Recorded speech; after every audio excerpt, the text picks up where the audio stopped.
Je voulais revenir. Ça s'est passé il y a quelques jours, mais j'ai eu l'occasion de lire, de voir des images, des photos de ça. Et je suis convaincu que ça intéresse, ça intrigue et ça intéresse pas mal de gens. Il y a eu beaucoup de reportages en Europe, peut-être un peu moins ici, sur l'opération, en anglais, le Spiderweb. Évidemment, c'est pas en ukrainien.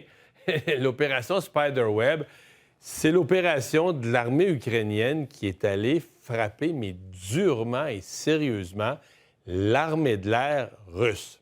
Et plus on se penche là-dessus, plus on se dit, mais c'est quasiment pas croyable, c'est un coup de génie. Puis je vais vous montrer des photos, je vais vous montrer comment ils s'y sont pris. D'abord, c'est une opération qui vraiment, là, change la donne. Pourquoi? Parce qu'il y a des pertes russes peu remplaçables. Certains types d'avions qui ont été détruits, au-delà de la perte, là, que ça vaut des dizaines, des centaines de millions, ils sont même plus capables d'en reconstruire. Et c'est un affaiblissement stratégique. Là. La Russie gagnait du terrain pouce par pouce, mais là, tout à coup, bang, ça change la donne. Ça redonne un élan à l'Ukraine.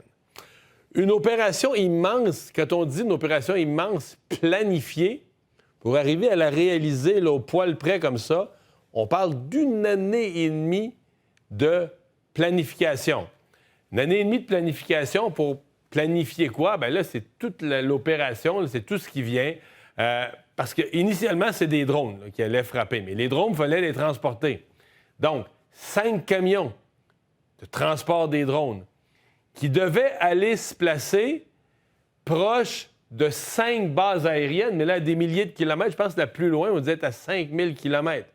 Donc, 5 camions qui vont se placer à une certaine distance, là, pas loin, de chacune des 5 bases aériennes, la même journée. Et donc, on avait recruté des chauffeurs russes. On a réussi à dégommer, trouver des chauffeurs russes prêts à travailler, donc prêts à se mettre au volant du camion, se rendre sur place.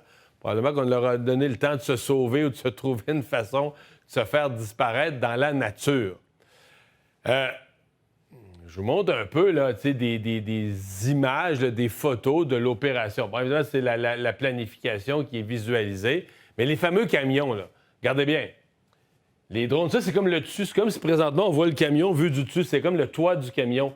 Donc, c'est un toit de camion. D'habitude, tu ouvres un camion par en arrière, là, mais le toit se lève et les drones étaient là, prêts à partir, là, tout en rangée comme ça, prêts à partir. Donc, et à distance, on était capable d'actionner, de faire lever le toit, de contrôler par télécommande à distance, le toit s'enlève et les drones décollent. Une fois les drones partis, pataf, le camion se fait sauter. Donc, à distance, on faisait exploser le camion. Et les drones, une fois que les drones étaient dans les airs, les drones s'en allaient faire leur mission.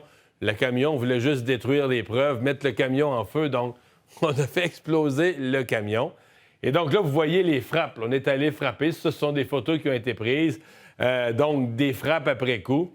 Et on a détruit comme ça, pas mal. Bon, ça, c'est des cibles. Là. Vous voyez, c'est des images de l'aéroport vu du ciel. Vous avez tous les avions qui sont accordés.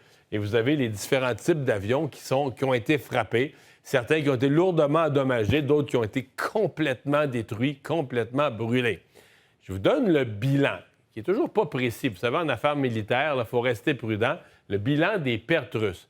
Ce qui est confirmé, béton, vu là, par des sources journalistiques internationales, c'est 16 avions russes qui auraient été détruits. Donc, les 16 qui sont confirmés, 9 Tu-95 sont des bombardiers, 4 Tu-22 des bombardiers supersoniques, ceux qui peuvent parcourir de beaucoup plus longues distances. Les Tu-95, c'est beaucoup plus gros, c'est comme des gros monstres, mais les autres peuvent faire de beaucoup plus longues distances. Mais dans les deux cas, ce sont des bombardiers très stratégiques. Les 3 autres avions, on est plus des avions de surveillance, patrouille, transport. Là.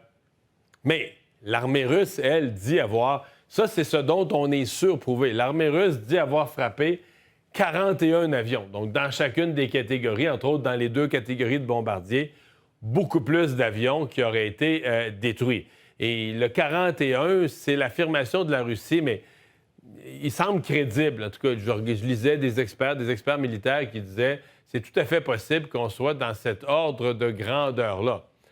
Alors, ce que ça présente, parce que la question qu'on se pose, OK, pour la Russie, là, en termes de capacité militaire aérienne de la Russie, on parle d'une capacité militaire aérienne affaiblie de 15 à 34 Donc, leur capacité de faire des bombardements, mais en même temps, tu ne peux pas mettre tous tes avions à l'offensive pour faire des bombardements. On veut continuer à se défendre.